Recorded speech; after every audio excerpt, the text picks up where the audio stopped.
I do want to remind you that over the last several press conferences, I've made it intentional that I meet with families to give them the opportunity to share their thoughts with me.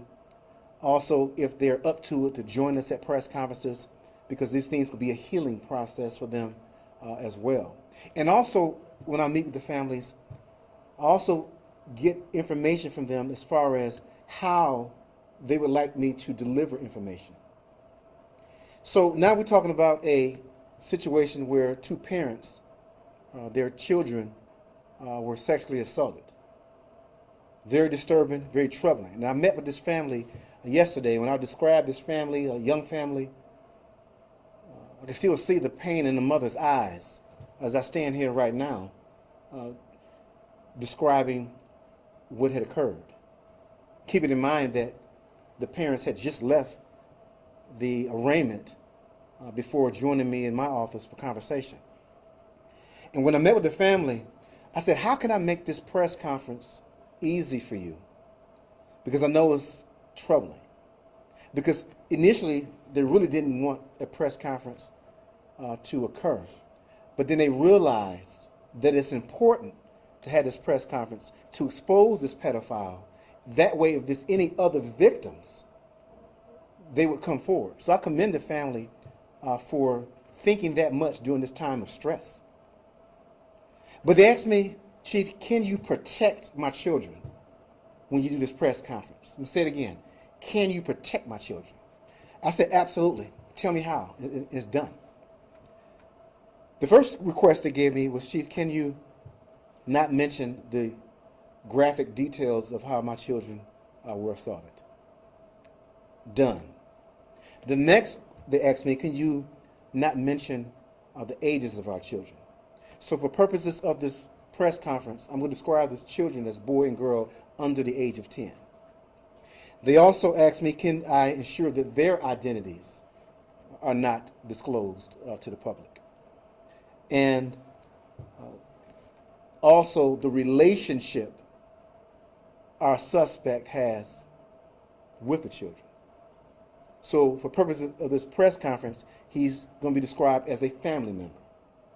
And so I'm going to keep those commitments. I ask that we all respect this process. I did explain to the family that through a court process, because I want to also be realistic about how things happen, in court processes, a lot of information does come out that may still be disturbing. But what I have my hands on it, while it's still early in this trauma for this family, I will respect their wishes. So this incident initiated on Monday, May 5th at approximately 9 a.m. when Southfield Police desk personnel took a report of an alleged criminal sexual conduct that occurred in a residence in the city of Southfield. The reporting parties are the parents of two minor children that were involved in this assault. It was a boy, a girl, again under the age of 10 years old. They advised the Southfield officers that the female daughter had been sexually assaulted by the suspect, Lawrence Miles, 69 years old, resident of the city of Southfield, who is a family member to the victims. The alleged sexual assault occurred on May 3rd between the hours of 7 a.m. and 10:30 a.m. while the children were in his care and custody. However, on May 4th, the young boy, advised his mother that the suspect had touched his sister inappropriately on the day prior. The suspect told the children not to tell the parents about what had occurred, and if the children told, they would not be able to come over again. So we all know, just from our experience, that oftentimes these predators, what they do to gain the confidence of the children, they do their manipulation through games. And those games often involve touching, playing, humor, all in a manner to gain control and confidence of the children while masking their sexual deviance. And then oftentimes it concludes with these pedophiles outlining a consequence if they expose the behavior to the parents. And again, in this case, that you wouldn't be able to come over and see me again. Obviously, taking advantage of the fact that the children loved him and liked to spend time with him. However, the young boy, who I'm going to give tremendous accommodations to, had the courage to protect his sister and himself by telling the parents what transpired. On Wednesday, May 7th, we were able to gather information and also activate a tactical crime suppression unit, who I spoke about. This unit goes out and apprehends wanted fugitives. And our tactical crime suppression unit did go to his home and was able to arrest him at his residence without incident.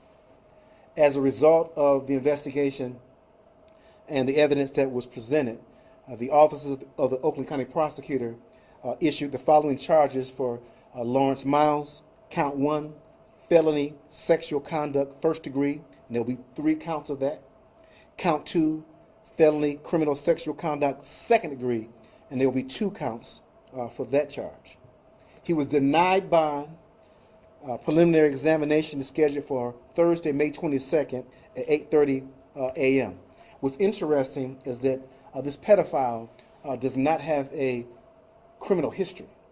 But as I said before in previous press conferences, when it comes to these individuals who we arrest, this is the first time he's been caught or the first time it was brought to law enforcement's attention. Also, through the process of this investigation, we do believe that there will be another family member who is expected to come forth and discuss her details of possible sexual assault in the past. Also, what we learned is that, and you see this individual is 69 years old, and which means he's been around for a while, which is another reason why it's important to call this press conference, because what we learned is that he was an educator in the states of Kansas, Illinois, and Georgia. And so it's important that this information is shared with those states as well, in the event that he came in contact with children and had some type of similar experience of touching those children inappropriately in those states. And so again, very disturbing information, taking advantage of a family member, 2 young minor children, but we're going to hold him accountable. Between this police department, our Oakland County Prosecutor's Office, he will be held accountable. So I'm going to transition to show you, as I always do, the video of us taking him into custody. This is my way of continuing to expose him. But you see all angles of this man to make sure that if you've been assaulted by him, that you come forward. So let's lower these lights and play the video of him being arrested by Southfield Tactical Crime Suppression Unit.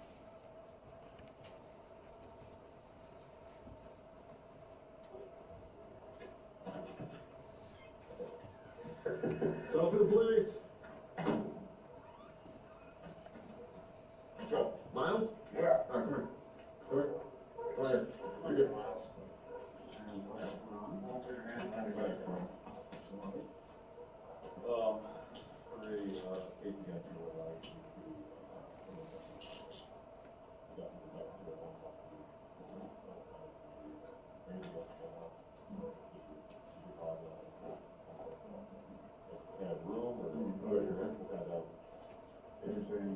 You're good.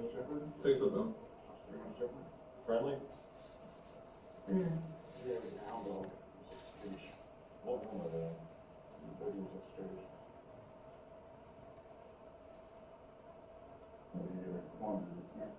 Another angle. Storage room next to the bedroom. Sorry, here. You want to take a seat? Cuffs aren't too tight? A little bit. Which one? But what if you put your hands like this? Does that feel better? Or no? You still need them loose. Is that fine? Yeah. Okay.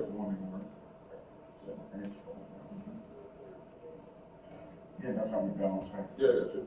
Just face me and you can do that too.